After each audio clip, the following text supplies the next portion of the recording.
be a very, very special interview for me. First of all, I want to welcome Mr. Robert Helms to the By Any Means podcast. How you doing today, sir? I'm doing fine.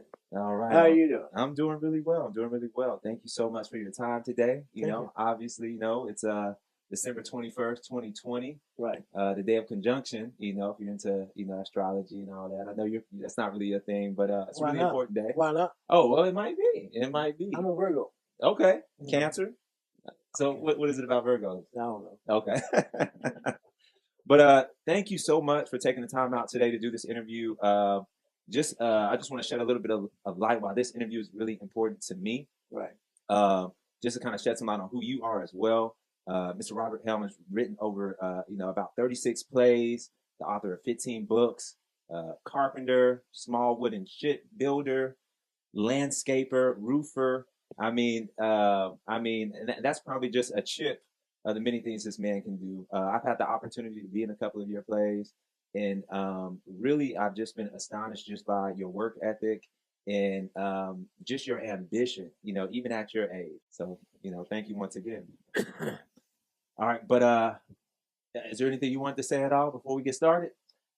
Well, I appreciate you doing this, and you're the first one you're second on the person that wanted to do this. I believe in you because I've seen what you can do.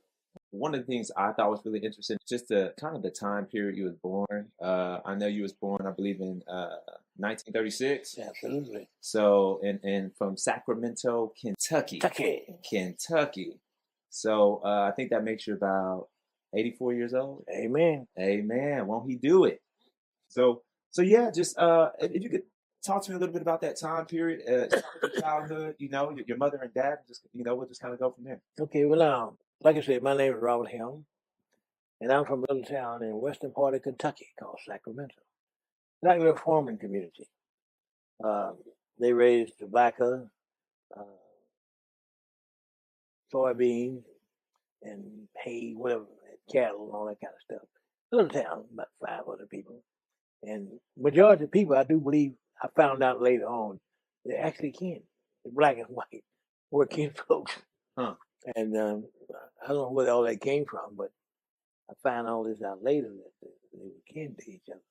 They were related? Yeah, I remember when my father got sick several times, there would be a lot of white people there. And I would ask my mama, I said, what are these white people here? Yeah, your daddy's kin folks. You'll see the picture of my daddy. And he's one handsome man. But anyway, as a little boy, there was no such thing as going to school together, black and white. But we played together every day. Me and the white boys and girls and the black girls playing with the palms. And the girls had panties on, which that's what they had. They had swimsuits, so they had the panties. We had our shorts on. Okay. Nobody looked at each other like sexual wise because we didn't know anything about it. You know what the hell sex was back then. Unless somebody was here at the time. They knew what it was and didn't tell us. Right. My father, like I say, he wore his zoot suit. If he walked into the room, he demanded, the word is, attention was drawn to him. Right. My mother was a short, well-built, put-together, light-skinned lady. My father was my color. And she let everybody know in that room, dance hall, that was her man. She had a nickname called Little Joe Louis. And the reason why they called that, she had a mean right cross and a hell of an uppercut. I mean, she could knock the hell out of you with those two hands, because he beat me she had big hands, my mother did. And I got a lot of beating with them big hands. But anyway, my mom was a gambler's daughter, and he raised my mama. Sad story there. Her older sisters got married and left her there with my grandfather. My grandfather used to beat her, but that's the reason why he beat her. He had no idea at the time. Well, he knew that she was not his daughter. She was his brother's daughter. Him and my grandmother, who was my mother's mother, had an affair, you see. My mother was the result of it. And my grandfather found out some kind of way, so he took it out on my mama. But as time passed, he began to change. He gave all the land to my mama. And whatever he had, he left it all to her. he finally told her that he loved her, and that made everything all right for her. And that's where the book comes from, Mutt.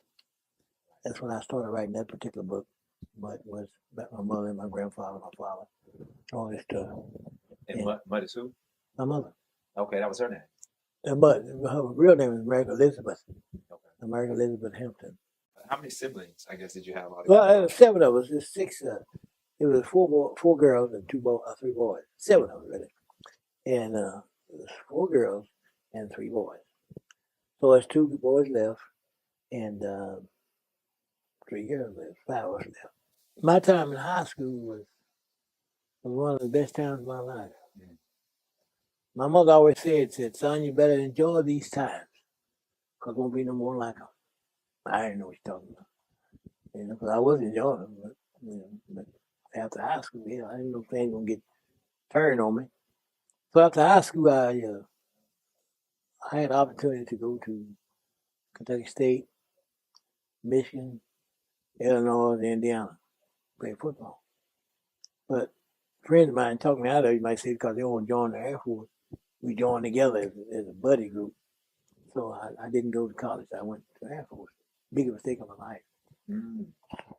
Yeah, see, what I wanted to do was join the Air Force and see the world. And the recruiting sergeant said, join the military and see the world. You know what I'm saying? Yeah. Join the Air Force and see the world. That was a slogan. Yeah, that's why I went to West Texas. Okay. That's all I saw was West Texas. Tumbleweed, sandstorm. Oh, God, it's horrible. Not the world you were thinking. No. I wanted to see the world. But I didn't know. Because when I thought when I left home, I would learn something about life. What I did.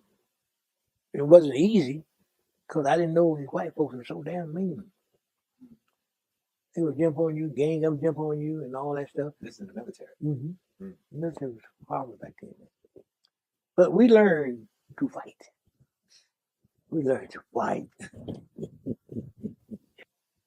I got hit one time by a white boy. This boy damn near knocked me crazy.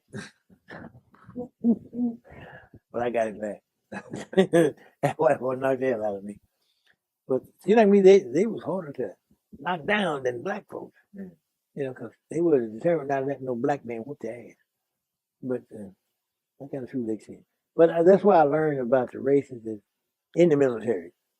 You know, blacks and whites and men and women and whatever. And I didn't really enjoy my time in the military. So, I forgot something. How I became unvirgin. You want to hear that? That sounds like a story, you know. When I was in basic training, these guys all going to Mexico. Veracruz. Yes, me, I want to go. I said, no, I don't want no Mexico. I don't know about no Mexico. Well, come on, go, man. You might get you a woman. They didn't know I was a virgin myself. So, anyway, I said, okay, what's going to cost? He didn't cost none of this, help with the gas. So I went down there, Veracruz, Mexico, never forget it. Now remember, I'm a virgin. They don't know this. These Ironman guys, they all, hot and bothered. I ain't hot and bothered because I don't know what the hell you hot and bothered about. So I went down there, boy, and so we get out of the car. Come on, Robert, give us a drink. Hell, I ain't never been drunk in my life. So get some tequila, got a worm in it. I said, what the hell is that? Get the tequila, got worm in it. Feel make it better. The worm is dead, Right. But some of the food was swallowed the worm. But anyway, I got me some vodka, boy, and come on the walk. And there's a little boy, about this size. He said, "You want a virgin, Herman? You want a virgin? You want a virgin?" I said, "Yeah." So he didn't realize I was a virgin too. But so he said, "Come on, my sister virgin." I go around, there's a pretty little thing standing there. I go around, we go in this little room. She lay down and pull the drawers off and all that kind of stuff. I hit it. Yeah, I'm through. 2, 3 licks, I'm through. I thought that's all there was to it. Okay. So I come out, man. I ain't through yet. I come out. There's nothing beat me. Yeah. Yeah. I said, yeah. What is it? You on the virgin? I said, yeah. It's good as first. I want to try another. So I come out with that one. I lasted a little bit longer, but until about 4 or 5 licks, I'm gone like a. You ever seen a dog screw? Yes, I have. Okay. Okay. The rabbit, possum, all that. Said, yeah. Okay. I got But you. anyway, I got rid of that. Did 6 of them right in a row. Wait. Six Six. women. Yes, sir. Okay, that was quite a That way. way to start. Yes, it was. Yes, Your it was. journey into Sexual activity. sexual activity. Then what happened was the 7th one, I screwed her so long. She said, I know fucking for love. Oh, oh, oh. Wow. Okay. Mr. Helms. Quite the debonair. I have never done that again. Okay. I came down from 1960. Okay. I came down 1960. I went to try to get in the police force, but I was dumb. I didn't know you being ex-convict, you couldn't get no police department. And I took the test. They didn't know. I made 96. They told me I needed to make 98 before I can get in the police academy. Here and down. Here and down. I made 96 on the test. They told me I had to make 98. Should know better than that. You know, they didn't want me in the first place. They didn't know I'd been in jail. I didn't tell them. They knew anyway, eventually.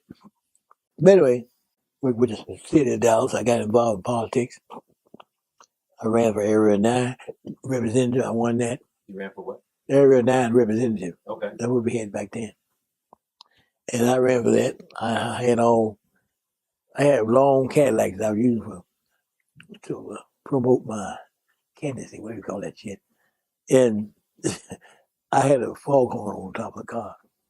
I got prostitutes, pimps, all these niggas on the street vote for me, and I won. I won. But I had no idea that I was in the limelight. I was doing too good, very prominent, and I got tied up in not that drug. I wouldn't sell a drug, nothing like that, because marijuana. I smoked a little marijuana, and because marijuana was I was paranoid. I couldn't smoke marijuana because I think everybody's the police. You know, I was scared, and I sold a lot of syrup though. You know what syrup is? Oh yeah. Codeine. Codeine. Yeah. Ooh, I sold a lot of that back then. Yeah, shit, yeah. I just go to McKinney and get it by the gallon. I put it in my Coke machine and okay. You get Coke. Whip some of that up? No, not no more. Okay. I put it in my Coke machine, and it run out and get the Coke. Wait. So you would put this in the vending machines and people buy it? Yeah. Wow. Mm-hmm. Cold, they like it cold. Wow. Yeah, I sold a whole lot of that. Wow. But see, I never really saw cocaine or heroin until a friend of mine showed me some little capsule here. What you want? I said, I don't want to. What is that? He said, heroin. I said, I don't want that shit, man. I gave it to a prostitute around the corner. She came by and I gave it to her. But what I didn't know was they was watching me. Got busted. Stayed down in Dallas County. How the hell did I get busted? I don't know how the hell I got busted. I really don't know, but I can't remember. But anyway, I went down there, county jail, went to 2 jury trials. Yeah, a lot of people, if you think you ain't got a chance, they cop out. But I wasn't going to cop out for shit I know I didn't do. See, what they had was a raid in 4 sections of Dallas, supposedly. North, south, east, west. June the 7th. Undercover cops bought marijuana or drugs from all these 4 different locations at the same time, same date, and all that. So, how you going to be in 4 places at one time? See what I'm saying? 4 places at one time. So, to make a long story short, I went to jury trial. They gave me a life sentence.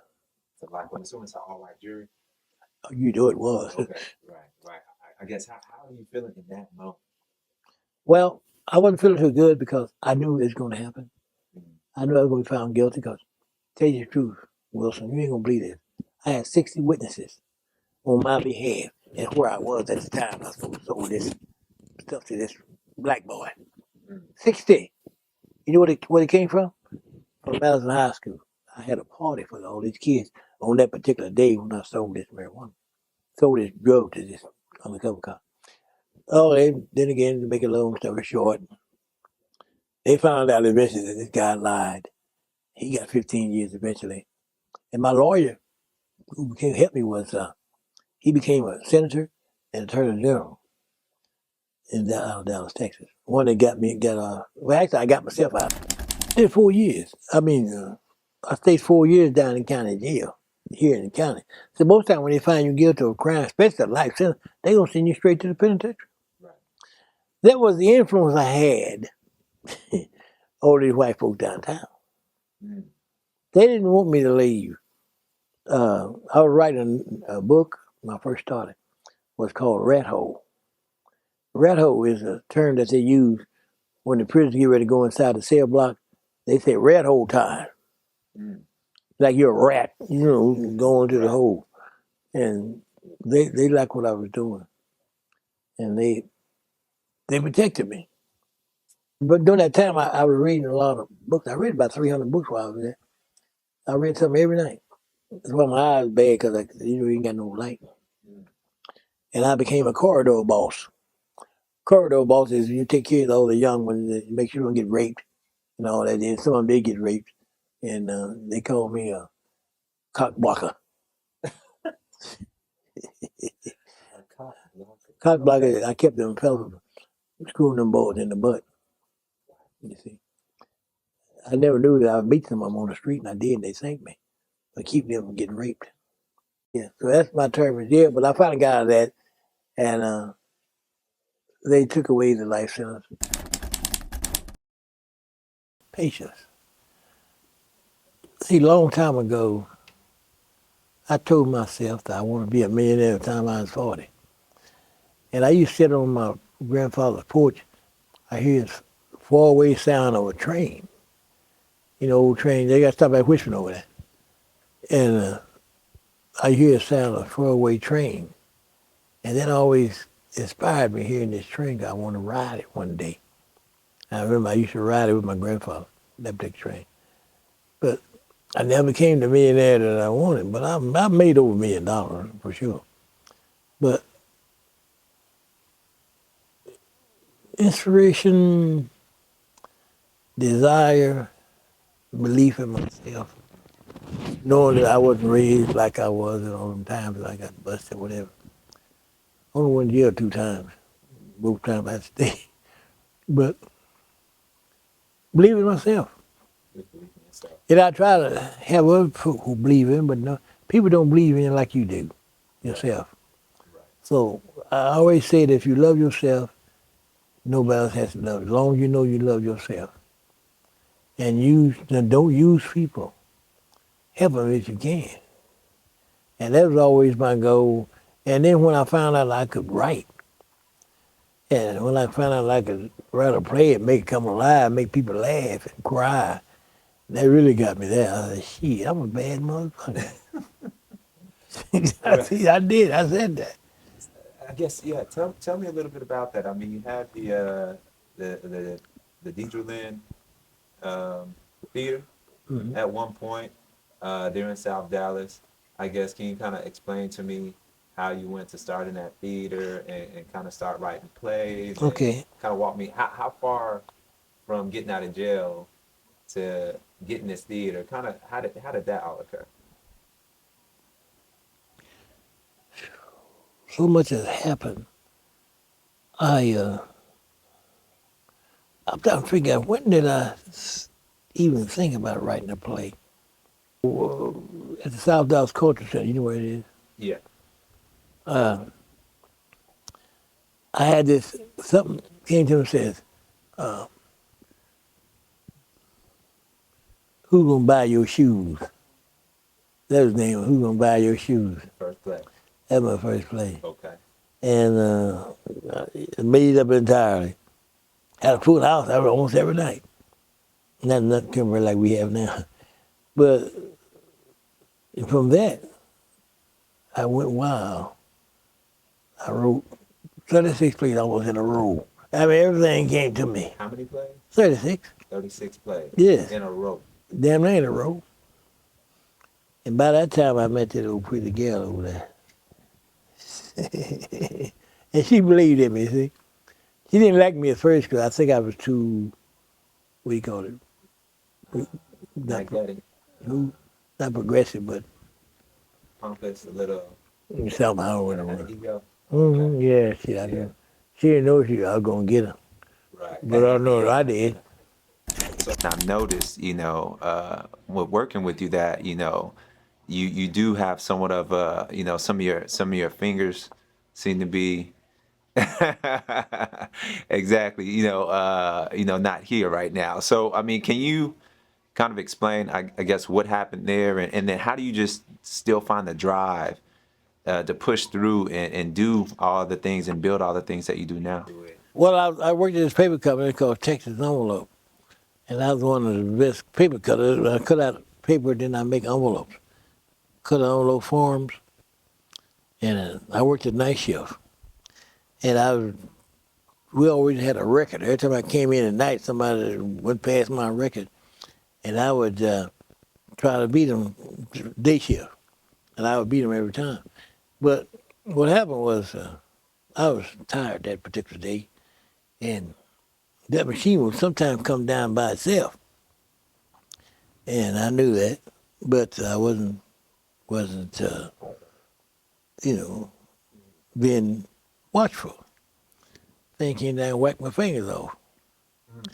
And I looked down and saw this shit here, blood, cut across there, blood, fingers sitting out here, blood shooting out to my heartbeat. Called my supervisor.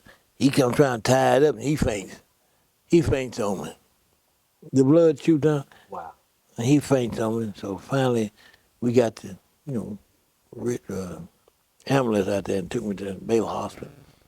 No, Parkland. And I don't know what happened to the fingers. Everybody said, why didn't you put them back on? I would have if I know what happened to them. Wow. I never saw them no more. So that was a devastating thing to me, but it was good that it happened to, well, not good, but better that it happened to the left hand than the right hand. So they paid me eventually, but it wasn't no much money because I didn't know really what to do. Didn't know what the consequences were going to be later on, stuff like that. So that's what happened there. But as time passed, the very first person who would notice my fingers would be little kids. They always notice my fingers. I was scared the hell out of them with them. I would. Boy, they run like a broke dick dog.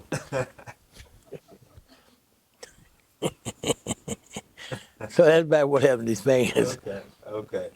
I tell my damn dog bit them off. You all see the dog when I got through his ass. Well, I've come to the conclusion that man got to do what man got to do. I used to hire guys work for me, roofing and construction and all that kind of stuff. But they want to be my boss and me instead of me being their boss. So I learned to work by myself. I found out that was the best way to go. And I come out better that way. If I mess up, I mess up. And I try not to mess up. But I realized also that if I sit down and don't ever get up, that's the end of me. Mm-hmm. So I believe in being motivated. One thing I learned too, Wilson, is if you have a companion that believes as you believe as you do, you can go a long way. That means you believe in these people, and they believe in you, and it doesn't matter which way they're facing in this river. They could be facing forward or whatever, but that means someone who believes in you. It means you ride the river with them. It could be a rapid or whatever.